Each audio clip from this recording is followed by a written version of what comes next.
It's time for My Favorite Husband, starring Lucille Ball.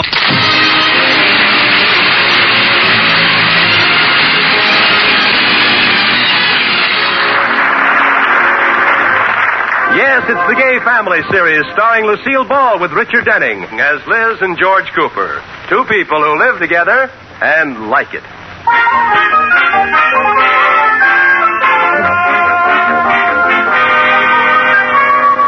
And now, let's look in on the Coopers. It's evening, and George and Liz are entertaining the Atterberries. George has just lit a cigar that Mr. Atterbury gave him. Hey, that's what I call a cigar. Yes, sir, that's a real cigar. In case you were wondering, Iris, those are cigars. Come on, girl, it's time to move. If we sit here, we'll be downwind from them. Never mind, Lotus Bud. Stay right where you are. We all have something to discuss. We all do? Yes. I hope you Coopers haven't any plans for the weekend. Not that I can think of. Why? An important business client is coming into town. No. Oh, I knew you'd all be overjoyed. But Rudolph, we just entertained out-of-town clients 2 weeks ago. Yeah. Now, Iris, this man could mean a big account for the bank. Let's not bite the hand that feeds us. Who's the hand this time? The president of the Abbott Chemical Corporation and his wife. Oh, he brought his thumb with him. D.J. Abbott is a very important name. D.J. Abbott. Yes, from New York. D.J. Abbott. If we can arrange a loan for him, he may move one of his plants here. D.J. Abbott. Liz, is your needle stuck? That name, D.J. Abbott, seems like I've heard it before. Well, of course you have. I said it once, and you said it 3 times. No, I mean it sounds so familiar. Wait a minute. Is his name David Jerome? I think so. Why? I went to school with him. Oh, this is wonderful. Are you sure, girl? I'm positive. George, you remember Dave Abbott. I went out with him a few times. Well, tell us about him, Liz. What was he like, anyway? Well, he was tall and handsome and captain of the football team. No, he wasn't, Liz. He was little and puny and funny looking. Yeah. George, you're just jealous because I had some dates with him. Well, I know how we can settle this. Where's the college yearbook? Now, there's no need to look in the yearbook. I guess I know what Dave Abbott looked like. He was the handsomest man in the class. Oh, I remember his blue eyes and his blonde hair and his wonderful build. That was me.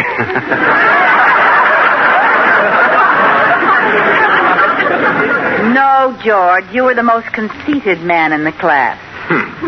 Wait. Here's the yearbook. We'll settle this whole thing right now. Let's see. Aaron, Abby, Abbott. Here he is. Dave Abbott. Handsomest man in the class, huh? Take a look, Liz. Well, he's certainly changed since I knew him. Liz, this picture was taken when you knew him. Oh, yeah. I wonder how I made that mistake. You were exaggerating, as usual. Let me see the picture. I think he's rather good looking. You do? Well, you like someone who looks like a pig.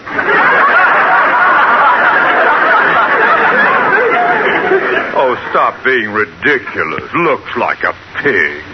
See for yourself, Rudolph. Well, you know what makes him look that way. It's that apple in his mouth.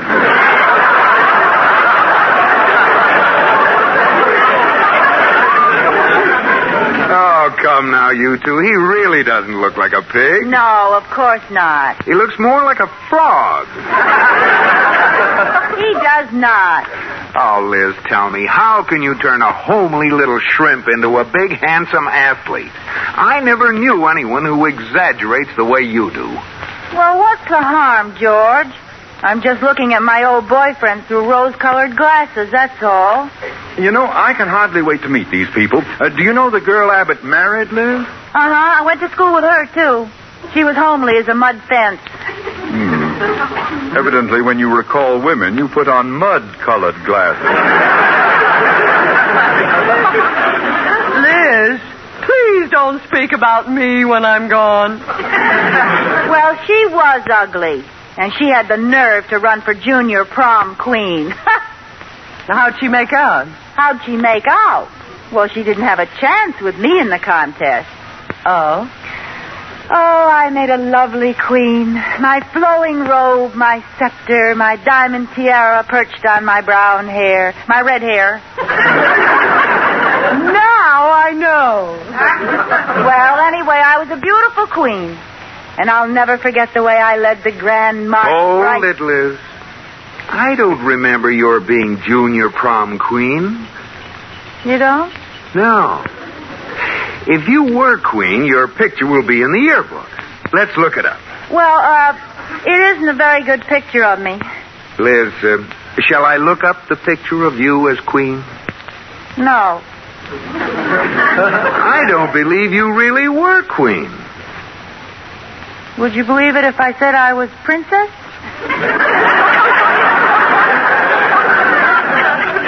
No. Member of the Queen's Court? No. Alternate member of the Queen's Court? No. Oh, Liz, why don't you just admit you were just another girl at this prom? I can't. Well, why not? I didn't go. Nobody asked me. There you go again, exaggerating. Oh, why do you do it, Liz? Well, George, it's just that I like to color things. Well, why didn't you say so? George, tomorrow buy her a set of watercolors. Better make it a case. What do you mean? I don't do it very often. Oh, girl, come now. When did I ever exaggerate with you? Give me a for instance. For instance, that chair over there. Didn't you tell me George Washington sat in it? Well, yes, he did. George Washington? You keep out of this. Liz, if George Washington sat in that chair, he must have been floor walker at Sears and Roebuck. That chair never saw Sears and Roebuck. How'd you find out? I saw the label one day when you were out of the room, and I happened to be lying on my back underneath the chair.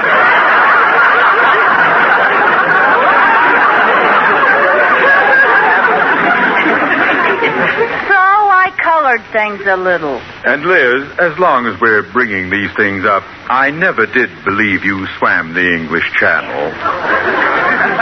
Look, Liz, I think now is just as good a time as any for you to stop coloring things.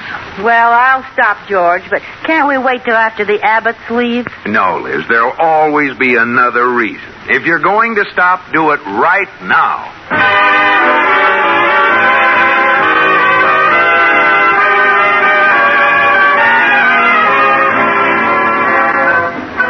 It's been so gay seeing you again. This is delicious pastry. It tastes like it came from that delightful pastry shop on the Rue Mornelle in Paris. Yes. Exactly. Mm-hmm. Did you get it there? Well, you had it flown over. Well...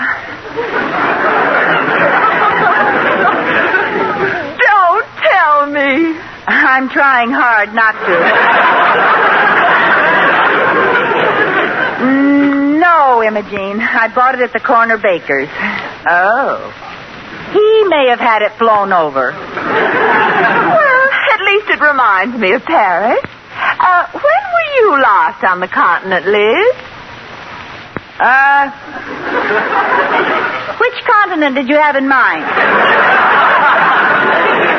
Europe. one. You've been to Paris, of course. Well, to tell the truth, and you're making it pretty tough. Well, you might as well be dead if you haven't been. Better off dead, huh? Well... Oh, certainly you've been there. Made George turn over in his safe deposit box? Yes. Enchanting Europe. Where did you get to? Every place. Every place? Sure. Why be a piker now?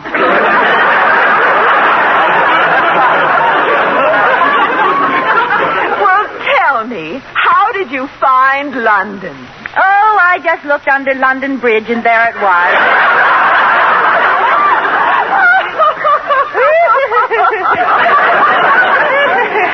But to get back to Paris. Yes. Oh, give me Paris in the spring. Oh, oui, oui. Oh, vous parlez français? Huh? Parlez-vous français? How's that again? Do you speak French? Oh, yes, fluently. Oh, Liz, you're so droll. Oh, thank you. Now, tell me, dear. Yes, darling. If Dave builds a factory in Sheridan Falls, I suppose I'll have to maintain a small cottage here. How's the servant problem? Oh, I think I can get by with a staff of 10. 10? Yes, do you have more? Of course not. Well, just 10? Oh, Imogene, don't be silly. What use would I have for 10 servants? Well, my dear girl, how many do you have? I have, 8. How on earth do you manage? I doubled up. I taught the downstairs maid how to walk upstairs. And it worked? Yes, her ears pop, but she loves it.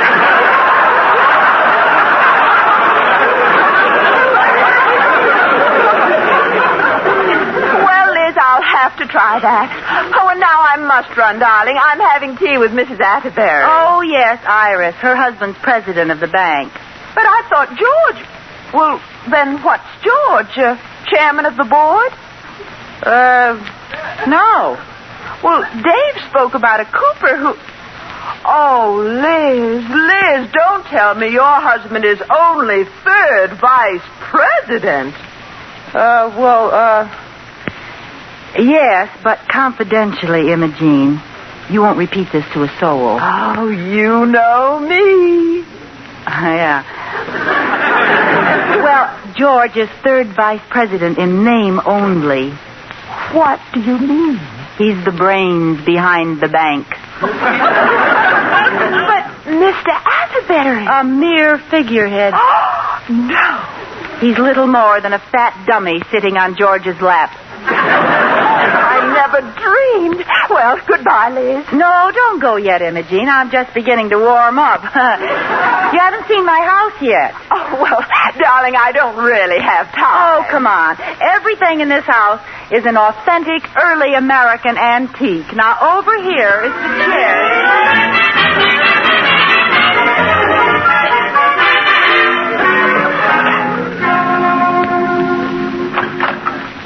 George, boy? Yes, Mr. Atterbury. Could I see you in my office a minute, please? Oh, yes, sir. After you, boy. Well, thank you. I just had a call from Iris. She'd been talking to Imogene Abbott. Oh? Imogene was telling Iris about the delightful lunch she had with Liz. Oh, here we are. After you? Oh, thank you, sir. Not at all. You're fired! What's the matter? What did I do? You did a stupid, idiotic thing. What? You married Liz. Liz? She's been at the watercolors again. Exaggerating? Boy. Oh, what did she say? Well, it's hard to know where to start. According to Liz, I'm just a figurehead here at the bank, and you're the brains of the outfit. Did Liz say that? Yes. Oh, what else? Let me sit on your lap and I'll tell you. What? She also said I'm just a fat dummy sitting on your lap. Fat? Anything else? Loads. But I'd rather not think about them. I may strike you. Oh, what am I going to do with that girl? Have you ever thought of putting her in a large basket and leaving her on someone's doorstep? Oh, don't worry. I'll take care of her when I get home. Do that, boy. Oh, and incidentally, you know that chair that George Washington sat in? Yes? Well, it's aged considerably since the other night. Oh, what did she say about that? That is now the deck chair that Columbus was sitting in when he first sighted America.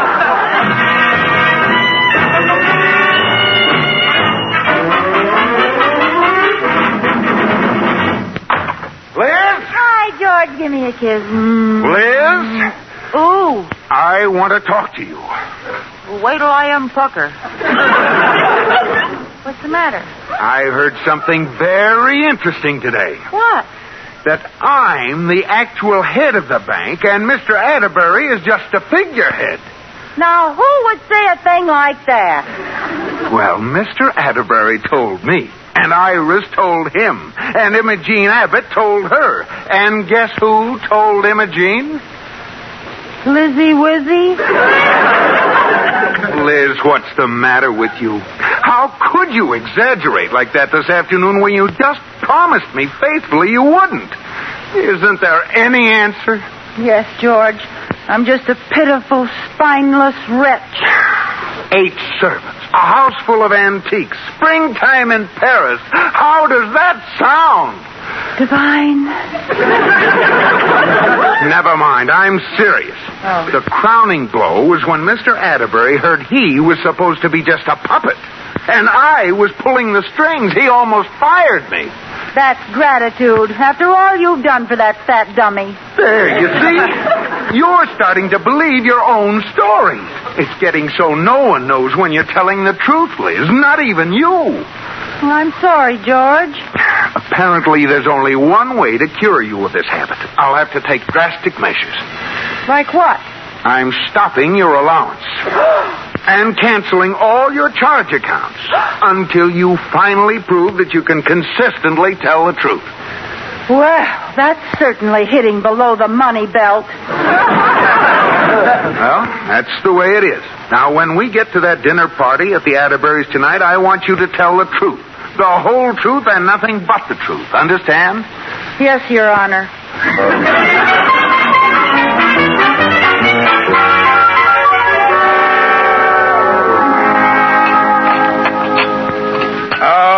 That was a good dinner, Atterbury. Oh, wonderful. Glad you liked it. More coffee, Mrs. Abbott? Oh, no, thanks. I'm afraid I overate. Well, we have a wonderful cook, if I do say so myself. You certainly do. Liz, you didn't eat very much. I thought you usually liked my roast beef. Well, I do ordinarily, Iris, but tonight it was lousy.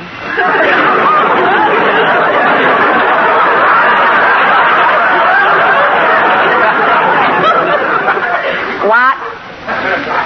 Liz. Well, I don't mean to hurt your feelings, Iris, but I'm starting to tell the truth these days. It's the new me. No more fantastic stories. That's good, I think. Wait a minute, Liz. Were all those things you told me this afternoon falsehoods? Every one of them. The nearest I ever got to Paris was the day I bought George some garters. God is Paris, yes.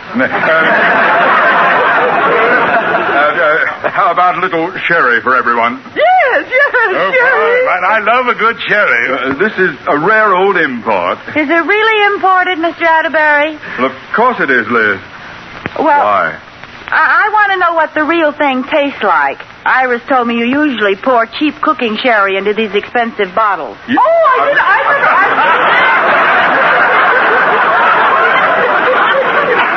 Are you out of your mind, Liz?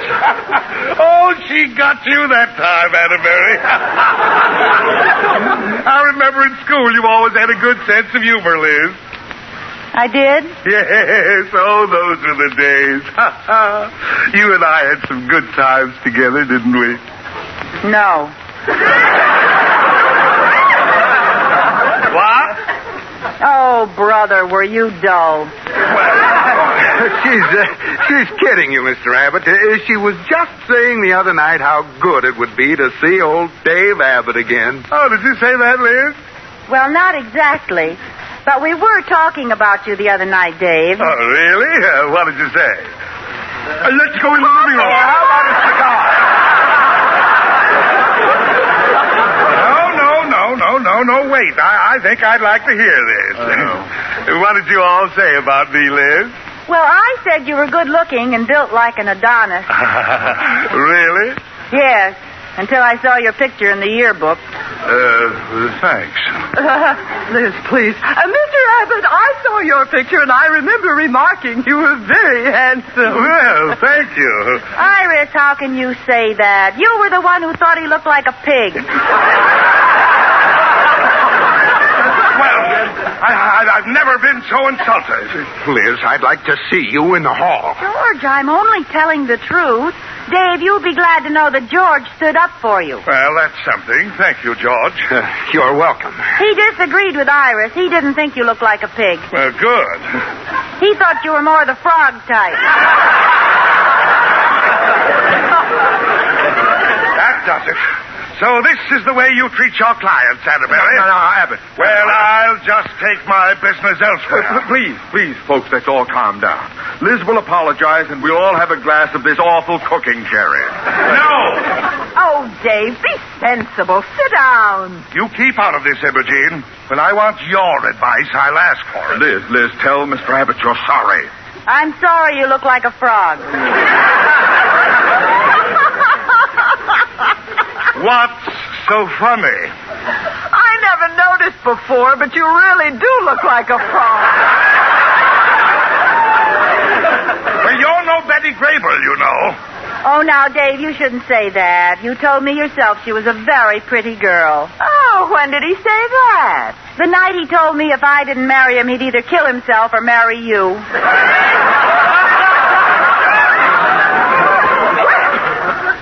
Apparently, he did both. Folks, please, let's all go to neutral corners. I mean, let's all be calm. Well, it's nice to find out I was second choice, frog face. Second choice? You were fifth choice. And with that map of yours, you should be grateful. Now, calm down, frog face. What?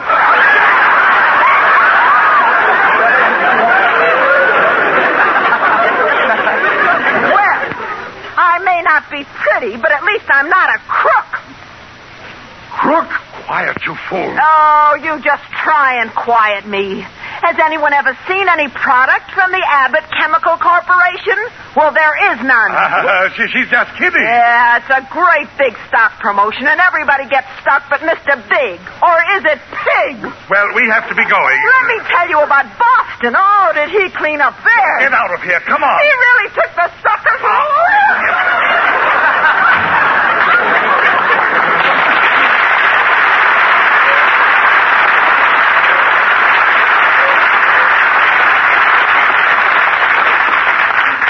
Well, She must have been telling the truth. you bet she was. That was a close call, and you have Liz to thank for it. Yeah. What a lucky break. Lucky? Couldn't you see I tricked them into that admission? Liz, are you trying to tell me you knew they were crooks? Well, George, you had to find out sooner or later. For some time now, I've been working for the FBI.